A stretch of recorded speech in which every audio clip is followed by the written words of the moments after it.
This channel is proudly sponsored by pt2 Studios, the publishers and developers of Dames of Asstoria, a tabletop RPG where you play as monster girls, experiencing high adventure in a world that doesn't fully accept them. Please check out the links in the description and in the pinned comment. Hi, welcome to this part of my review featuring Inheritors. If you haven't seen part 1 of my review, featuring this role-playing wargame that you can play solo, cooperatively or even competitively, please check out the playlist in the description below. This time we are going to talk about the general principles. Inheritors is designed to be a fun, fast game. It is both strategic and tactical. Hesitation is death. The rules, particularly for combat, are designed to simulate hectic, frenetic struggles. And don't worry, if your inheritor dies, the ring is passed down to a follower of your choosing. When it comes to skill and stat checks, this game uses 6-sided dice, and sometimes a d3 or a d6 divided by 2 and rounding up the result. An unmodified roll of 6 is always a success, and an unmodified roll of 1 is always a failure.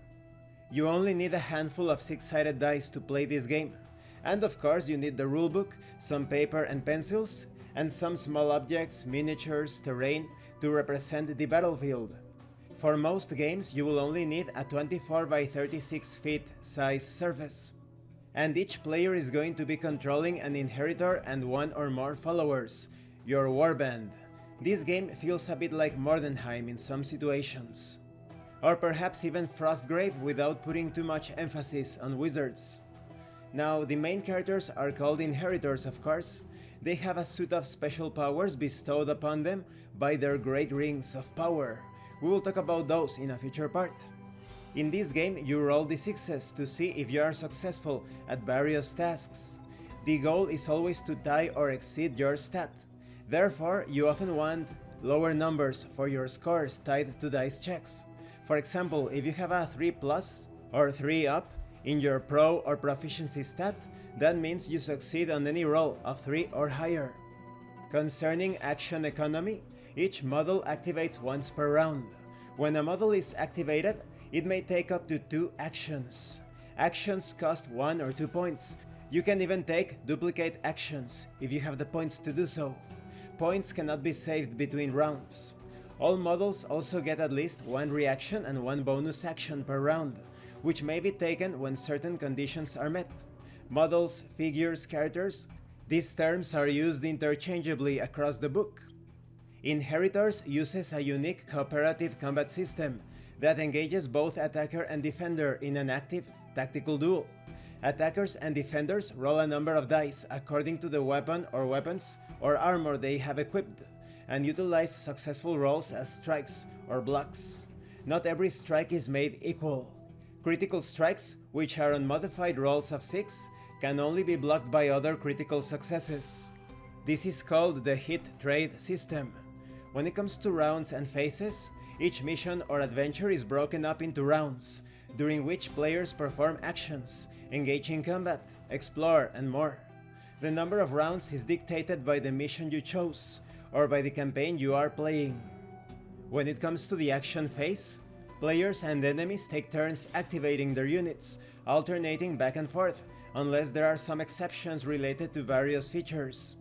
During the cleanup phase, after the action phase, any temporary tokens or casualties are removed from the board, and victory points are awarded if applicable. In some cases, you might be called on to leave dead units on the board. When it comes to the reinforcement phase, end the round by checking the reinforcement section of your mission if applicable.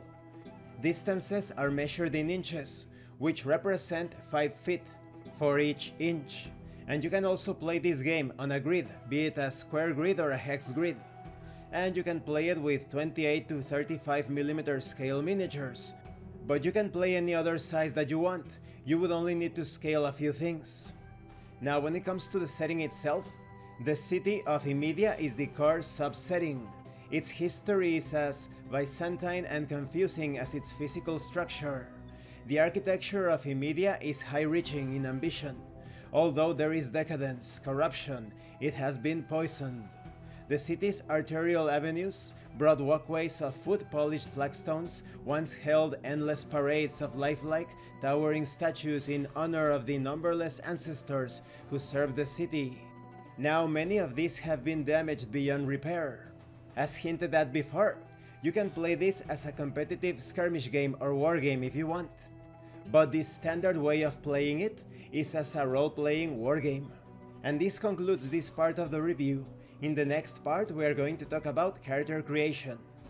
If you enjoyed those situations, those scenarios in Mordenheim, in Frostgrave, you're going to love this role-playing wargame hybrid. All of those moments where your miniatures are moving across the arcs, the ruins, going up and down ladders, investigating different niches and crevices, finding treasure, defeating their enemies, unraveling the mysteries, it is all here and more, because this is both a wargame and a role-playing game at the same time. Thank you for watching this part of the review. Don't forget to leave a like, a comment and subscribe. And thank you so much to those of you that are going the extra mile to support the channel. If anyone else wishes to further support the channel through PayPal or DriveThruRPG, the information will be in the description and in the pinned comment. This has been Abraham El Jaguar, a professional game master. If you want me to run a game for you, please check out the pinned comment as well. And remember, roleplay solves everything. Once again, thank you and see you later.